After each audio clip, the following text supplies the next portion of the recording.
Hello students, कैसे हैं आप सभी। आज हम कंटिन्यू करते हैं चैप्टर 2 के कुछ प्रैक्टिकल्स की। जैसे कि फर्स्ट हमारा है कि भाई हम कैसे जो है inserting cell rows and columns को हम कैसे इंसर्ट करेंगे। देखिए, मैंने जैसे कि लास्ट में आपको मैंने टॉपिक कराया था कुछ नंबर फॉर्मेटिंग से रिलेटेड। मैं उसी शीट को ले लेता हूँ यहाँ पर। ऑलरेडी मैंने ओपन किया हुआ एक्सेल को।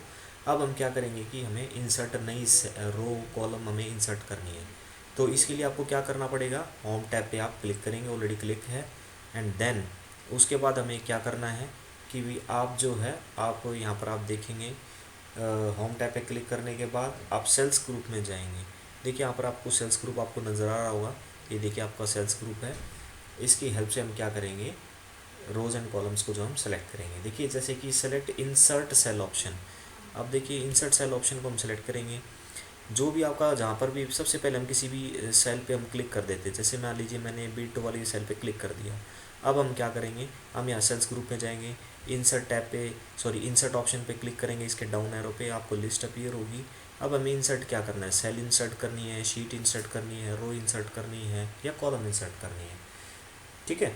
अब हम जैसे कि यहाँ पर आप देखते हैं कि भी हम इंसर्ट सेल करते हैं। सबसे पहले जैसे मैंने क्लिक किया एंड देन डाउन में करना है, डाउन में शिफ्ट राइट में करनी है, सेल शिफ्ट डाउन में करना तो डाउन में आ जाएगी। ये देख सकते हैं, ये देख सकते हैं आपकी एक जो है सेल जो है यहाँ पर आपकी इंसर्ट हो गई है। पहले यहाँ पर 1000 था तो ये डाउन जो बाकी थी आपकी ये डाउन में शिफ्ट हो गई है और यहाँ की एक नई जो है एक सेल जो है इंसर्ट हो गई है। मैं वापस कंट्रोल Z कर देता हूँ।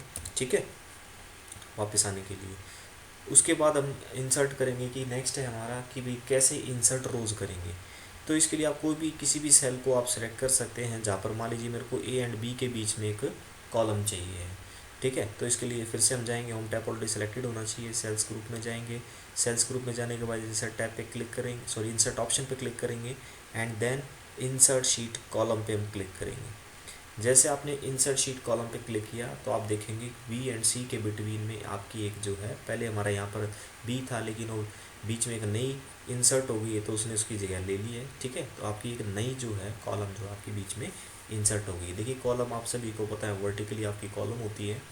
ठीक है, अगर मान लीजिए आपको ये तो था कि हम कैसे जो है कॉलम को इंसर्ट कर सकते हैं, इसी तरह से हम रो को भी इंसर्ट करेंगे। किसी भी सेल पे क्लिक कर दीजिए जिसके ठीक ऊपर या नीचे आपको एक नई रो जो है इंसर्ट करनी है। देखिए रो ओरिजेंटली होती है आपकी। फिर से हम सेल्स ग्रुप में जाएंगे, इंसर्ट ऑप्शन पर क्लिक करेंगे तो इंसर्ट शीट रो, जैसे हमने इस पर क्लिक किया ये देखिए आपकी इंसर्ट शीट रो जो है आपकी सेलेक्ट हो गई है। ठीक है, तो आप देख सकते हैं कि आपकी एक नई रो, बिल्कुल न्यू रो जो है आपकी जो है ये पूरी की पूरी जो है आपकी अपीयर हो गई है नई। तो इस टाइप से हम नई सेल कैसे आप इंसर्ट करनी है, कैसे आपको कॉलम नई इंसर्ट करनी है, कैसे आपको रो इंसर्ट करनी है, ये देखिए तब हेल्पफुल होता है। मान लीजिए आपको कोई किसी बच्चे का रिकॉर्ड लिखना भूल गए बीच बीच में तो आप एक नई रो इंसर्ट कर सकते हैं। कोई आप कॉलम लिखना भूल, कोई कॉलम की हेडिंग बनाना भूल गए, कोई नई आपको फील्ड या कॉलम आपको इंसर्ट करनी थी वो करना भूल गए, तो बाद में आप पूरा डाटा दोबारा बनाने से अच्छा तो हम एक नई रो या नई कॉलम को हम इंसर्ट करके उस बच्चे का या एक पर्टिकुलर फील्ड का हम रिकॉर्ड जो हम एंटर कर सकते हैं। तो इसलिए जो हम इंसर्ट रोज कॉलम और सेल को हम करते हैं एक्सेल के अंदर। ठीक है, इससे हमारा डाटा नया एंटर करना काफ़ी ईजी हो जाता है। उसके बाद हम बात करेंगे कि भाई हम कैसे जो है डिलीट करेंगे। देखिए डिलीट करने के लिए भी सिंपल मेथड है। सबसे मान लीजिए मेरे को ये सेकंड वाली जो है मान लीजिए सेल को बात करते हैं। सबसे पहले सेल को डिलीट करना है, सबसे पहले सेल को सिलेक्ट कीजिए। जैसे मैंने इसको सिलेक्ट किया है तो एक्टिव सेल हो गई है। देन मैं फिर से डिलीट ऑफ सेल्स ग्रुप में डिलीट ऑप्शन पे जाऊंगा, डिलीट सेल पे क्लिक कर देंगे। उसके बाद हम क्या करेंगे, shift cell up shift cell down, then मैं इसको बाय डिफ़ॉल्ट जो है शिफ्ट सेल अप है इसमें क्लिक कर देता हूँ। अब देखिए वो डिलीट हो गई है और उसकी जगह पर ब्लैंक आ गई है।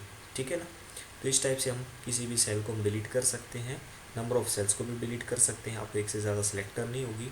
ठीक है, जैसे मान लीजिए मैं इसको सेलेक्ट कर देता हूँ, नंबर ऑफ़ सेल्स मान लीजिए मेरे को सिलेक्ट करनी है, ये सिलेक्ट कर लिया। देन डिलीट पे गया ऑप्शन पे मैं एंड देन डिलीट सेल्स कर दिया। देन डिलीट सेल अप या डाउन जो भी है आपकी, ये देखिए आपकी डिलीट हो गई सेल। मैं कंट्रोल Z कर देता हूँ क्योंकि मेरे को और भी काम करना है अभी इसमें वापस आने के लिए। ठीक है ना, वापस इसलिए आ रहा हूँ तेरे को मैं अपना डाटा भी जो मैं डिलीट करके जस्ट आपको दिखाया था, लेकिन और भी हम इसमें काम करेंगे इसलिए मैंने वापस इसको बैक कर लिया है। ठीक है, ये तो था डिलीट करना, कैसे हम सेल को डिलीट करेंगे। इसी तरह से आप जो है रो या कॉलम को भी जो है आप डिलीट कर सकते हैं। तो इसके लिए आपको क्या करना होगा, किसी भी रो या पहले किसी रो को सिलेक्ट कर लीजिए।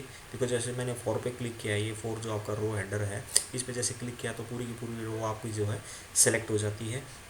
उसके बाद मैं डिलीट ऑप्शन पे जाऊँगा, डिलीट शीट रो ऑप्शन को सिलेक्ट कर लूँगा। इन ऑप्शन में से डिलीट शीट रो जैसे सेलेक्ट की तो देख सकते हैं आप वो जो है पूरी की पूरी रो जो डिलीट हो गई है। ठीक है, ये तो था डिलीट शीट रो। अब कॉलम अगर आपको डिलीट करनी है, मान लीजिए सी वाली मेरे को पूरी की पूरी कॉलम डिलीट करनी है, सेलेक्ट कीजिए एंड देन डिलीट ऑप्शन पे जाएंगे सेल्स ग्रुप में and then delete sheet columns. ये देख सकते हैं वो जो आपकी वो थी वो डिलीट हो गई और उसकी जगह जो पीछे वाली थी आगे वाली थी वो उसकी जगह शिफ्ट हो गई है। ठीक है, तो इस टाइप से हम delete cell row and column हम कर सकते हैं। उसके बाद नेक्स्ट टॉपिक है कि भी हम कैसे रीसाइज करेंगे रोज एंड कॉलम्स को। तो रीसाइज का मतलब होता है साइज़ का कम या ज़्यादा करना किसी भी रो या कॉलम का। अब आप यहाँ देख सकते हैं, देखिए click any cell in the row और कॉलम। जैसे कि मान लीजिए ये आपको रो हेडर से नज़र आ रहे हैं, इनके बीच में जो है हम जो आपको ओरिजेंटल ये कुछ लाइन्स अपीयर हो रही हैं, इनके बीच में हम माउस पॉइंटर को लेके जाएंगे, ये एरो देखिए ऐसे कन्वर्ट हो जाएगा। ये देखिए क्लिक एंड ड्रैग करेंगे माउस को, ये देखिए रो की हाइट जो है चेंज हो जाएगी। ये देखो 2 का साइज़ आप देख सकते हैं 3 और 1 के कंपेयर में, 3 और 4 के कंपेयर में। ठीक है, इस टाइप से हमें कम करनी है तो क्लिक करके ड्रैग कर देंगे माउस को। ये देखिए हम इसका साइज जो इसकी जो हाइट जो हम कम या ज़्यादा हम कर सकते हैं। इसी तरह से हम कॉलम के लिए भी कर सकते हैं।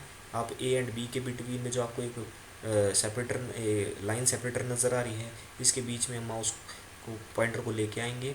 ये देखिए आपका रिसाइज एंड हैंडल अपीयर हो जाएगा। Then click and drag the mouse to increase और डिक्रीज द साइज़। ये देखिए साइज़ कम हो गया, अगर बढ़ाना है इस कॉलम का तो हम बढ़ा भी सकते हैं। तो क्लिक करके इंक्रीज और डिक्रीज हम साइज़ कर सकते हैं, यानी कि रो हाइट और कॉलम विड्थ हम इस टाइप से हम चेंज कर सकते हैं। एक मेथड और है, आप इसके लिए आप क्या कर सकते हैं, होम टैब पे जाएं। होम टैब पे जाने के बाद आपको फॉर्मेट पे करना पड़ेगा। फॉर्मेट पे जाने के बाद हम यहाँ से भी हम कर सकते हैं, सेल्स ग्रुप में रो हाइड करनी है क्लिक कर देंगे। जैसे 50 नज़र आ रही है आपको, इसको जो मैं है 20 कर देता हूँ। ये देख सकते हैं आप इसका जो रो हाइट जो चेंज हो जाएगी। ये देखिए थोड़ा सा साइज़ इंक्रीज़ हुआ है यहाँ से। ठीक है, इसी तरह से अगर आपको ये तो डायलॉग बॉक्स के थ्रू भी आप कर सकते हैं, या आप जो मैंने बोली अभी अब मैंने आपको क्लिक एंड ड्रैग करके माउस को दिखाया था वैसे भी हम कर सकते हैं। इसी तरह से आप क्या कर सकते हैं, कॉलम की विड्थ को भी आप चेंज कर सकते हैं। जैसे कि ये जो सेलेक्टेड है ये ब्लैंक वाली है, 12.71 है इसका साइज़। अगर हम बढ़ाना चाहते हैं, मान लीजिए मैं कर देता हूँ 25, देन ओके कर दूँगा। ये देखेंगे इसका साइज़ जो आपको इंक्रीज़ हुआ मिलेगा। ठीक है, इस टाइप से भी हम कर सकते हैं बाय यूजिंग फॉर्मेट ऑप्शन पे जाकर हम क्लिक करेंगे तो डायलॉग बॉक्स की हेल्प से भी हम कर सकते हैं। उसके बाद नेक्स्ट है आपका कि भाई हम कैसे डाटा को कॉपी एंड पेस्ट करते हैं। देखिए कॉपी एंड पेस्ट तो सभी बच्चों को आता है। मान लीजिए ये नंबर फॉर्मेट वाली ऑप्शन सी वाली कॉलम है, इसको मैं सेलेक्ट करता हूँ। सेलेक्ट करने के बाद आपको क्या करना है, अब यहाँ पर देखिए होम टैब ऑलरेडी सेलेक्टेड है। यहाँ पर आपको कॉपी ऑप्शन नज़र आएगी क्लिपबोर्ड ग्रुप के अंदर, इसमें से आप कॉपी ऑप्शन को जो है सेलेक्ट करेंगे। सेलेक्ट करने के बाद देखिए आपको एक मार्की अपीयर होगा, ठीक है ना, एक मूविंग डॉटेड लाइन्स आपको अपीयर हो रही हैं इसके अराउंड में। इसका मतलब आपने कॉपी ऑप्शन को सिलेक्ट कर लिया है। उसके बाद अपने माउस पॉइंटर को प्लेस करें जहाँ पर आपको ये पेस्ट करना है। जैसे मान लीजिए मैंने बी वाली कॉलम को मैंने सेलेक्ट किया एंड देन फिर से मैं क्लिपबोर्ड ग्रुप में गया, यहाँ पर मैंने पेस्ट ऑप्शन को सिलेक्ट कर लिया। जैसे डाउन पेस्ट ऑप्शन सेलेक्ट किया तो लिस्ट अपीयर होगी, देन पेस्ट पे क्लिक कर देंगे। अब आप यहाँ पर देखेंगे कि ये वाली सी वाली कॉलम थी, मैंने यहाँ पर बी वाली कॉलम में पेस्ट कर दी है। तो ये तो होता है डाटा को कॉपी करना। इसी तरह से जो हम डाटा को मूव भी कर सकते हैं। देखिए जब कॉपी होता है तो इसका मतलब कॉपी एंड पेस्ट होता है, और अगर मान लीजिए आपको मूव कराना है डाटा को तो मूव करने का मतलब होता है कट एंड पेस्ट। जैसे सपोज़ कीजिए ये वाली आपकी A1 सेल में डेसिमल प्लेस कुछ नंबर्स लिखे हुए हैं, मैं इसको सेलेक्ट करता हूँ। सेलेक्ट करने के बाद आप क्या करेंगे, फिर से होम टैब पे क्लिक करेंगे, क्लिपबोर्ड ग्रुप में जाएंगे। क्लिपबोर्ड ग्रुप में जाने के बाद आप यहाँ से कट ऑप्शन को सिलेक्ट करेंगे। जैसे आप कट ऑप्शन को सिलेक्ट करेंगे फिर से जो है आपको एक डॉटेड आपको जो है एक डॉटेड जो है आपको लाइन अपीयर होगी जिसको मार्की कहते हैं। और उसके बाद आपको जहाँ पर भी आपको पेस्ट करना है, मान लीजिए मेरे को यहाँ पर पेस्ट करना है तो मैं इसको सेलेक्ट कर लूँगा लोकेशन को, ब्लैंक सेल को, एंड देन मैं फिर से होम टैब पे जाऊँगा और पेस्ट पे क्लिक करूँगा। जैसे पेस्ट पे क्लिक किया लिस्ट अपीयर होगी और उसमें से मैं पेस्ट ऑप्शन को जो है सिलेक्ट करूँगा। अब आप देख सकते हैं कॉपी में तो डुप्लीकेट कॉपी क्रिएट होती है, और कट एंड पेस्ट के अंदर क्या होता है, डाटा मूव होता है, यानी कि ओरिजिनल लोकेशन पे वो नहीं रहता, नेक्स्ट लोकेशन पे वो जाके मूव हो जाता है। तो ये होता है आपका डाटा को मूव कराना। ठीक है, आई थिंक आपको अच्छे से क्लियर हो गया होगा। और इस चैप्टर का अब हमारा लास्ट टॉपिक है ऑटोफिल फीचर। देखिए ऑटोफिल फीचर का मतलब ये होता है कि ऑटोमेटिकली फिल करना। जैसे मान लीजिए आप क्या लिखते हैं यहाँ पर, जनवरी फरवरी लिखते हैं, जैसे मान लीजिए मैं जैन लिख देता हूँ। ठीक है, अब आपको क्या करना है, इसमें जनवरी फरवरी फरवरी अपने ऑटोमेटिकली अपीयर हो जाए, आपको लिखना नहीं पड़े, तो आप क्या करेंगे, इस वाली सेल पे क्लिक कर देंगे जिसके अंदर जैन लिखा है। पूरा जनवरी भी लिख सकते हैं, खाली जैन भी लिख सकते हैं। जो पहले मैं पूरा कंप्लीटली लिखता JANUARY जनवरी लिखा, एंड देन मैंने क्लिक किया और उसके बाद या एंटर किया। उसके बाद मैंने फिर से जन को सिलेक्ट किया और उसके बाद मैं माउस पॉइंटर को जो है यहाँ पर ठीक बॉटम राइट कॉर्नर पे लेके आऊँगा। अब जो मेरा माउस पॉइंटर है चेंज इनटू क्रॉस साइन यानी कि प्लस का साइन में कन्वर्ट हो जाएगा, and then click and drag the mouse, click and drag the mouse जहाँ पर भी आपको month year of the months जो अगर आपको डिस्प्ले करानी है। देखिए मान लीजिए मैंने जून तक डिस्प्ले करानी, तो जून तक आप ले जा सकते हैं। अगर आपको आगे तक चाहिए तो फिर से जो आप क्लिक करके नीचे की तरफ ड्रैग कर देंगे, ये देख सकते हैं आपके ईयर्स जो मंथ्स हैं वो आपको क्लियर होंगे ऑटोमेटिकली। देखिए हमने टाइप नहीं किए, जैसे इसको बोलते हैं ऑटो फिल फीचर। ठीक है, ऑटोमेटिकली फिल करना होता है इसका मतलब। ठीक है, इसी तरह से अगर मान लीजिए कुछ नंबर्स अगर आपको रिप्रेजेंट करने हैं, टाइप ऑटो फिल करने हैं, auto fill by using auto fill, तो आप देखिए जैसे मान लीजिए 1 लिखा। देखिए अगर आप खाली 1 लिख के अगर जनवरी फरवरी के अकॉर्डिंग अगर आपको फिल करेंगे, तो इसमें देखिए अगर एक सेल के अंदर आपने लिख कर एंटर किया और उसका बाद आप ऑटो फिल हैंडल का यूज़ करें तो डाटा कॉपी होगा only.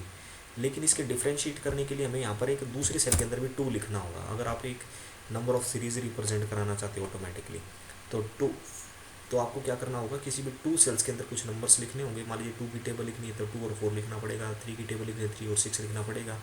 Then click and drag the mouse, click and drag the mouse कर देंगे और आपकी सीरीज जो है देखिए ऑटोमेटिकली फिल हो जाएगी। ठीक है, ये सिर्फ नंबर्स के लिए है। इसी तरफ से आपको मान लीजिए संडे मंडे लिखना है, संडे मंडे लिखना है आपको, तो आप संडे मंडे भी सिर्फ संडे लिख कर छोड़ दें। देन सेलेक्ट कीजिए सेल को, एंड देन जैसे आप बॉटम राइट कॉर्नर पे माउस पॉइंटर को लेके आएंगे तो प्लस क्रॉस साइन में चेंज हो जाएगा। देन माउस को क्लिक करके रखेंगे, ड्रैग कर देंगे नीचे की तरफ, आप देखेंगे आपके संडे मंडे भी आपके अपीयर हो जाएंगे। ठीक है, सिर्फ आपको डिफरेंस जो करना पड़ेगा आपको नंबर्स के अंदर करना पड़ेगा, संडे मंडे जनवरी फरवरी के अंदर आपको नहीं करना पड़ेगा। तो फर्स्ट 2 सेल्स में आपको नंबर्स के लिए आपको कुछ ना कुछ डिफरेंस देना ही पड़ेगा। तो फर्स्ट जैसे कि मान लीजिए आपको 2 की टेबल लिखाना चाहते हैं तो सिर्फ 2, और दूसरे में मैं लिख दूंगा 4। तो आप इस टाइप से 2 की टेबल भी आप लिख सकते हैं। फर्स्ट 2 सेल को सेलेक्ट करेंगे, बॉटम राइट कॉर्नर पे माउस को लेके आएंगे, देन क्लिक करके माउस को ड्रैग कर देंगे, आप ये देखेंगे आपकी 2 की टेबल्स पर आपको क्लियर हो जाएगी। ठीक है, तो इसको बोलते हैं ऑटोमेटिकली फिल करना बाय यूजिंग फिल हैंडल।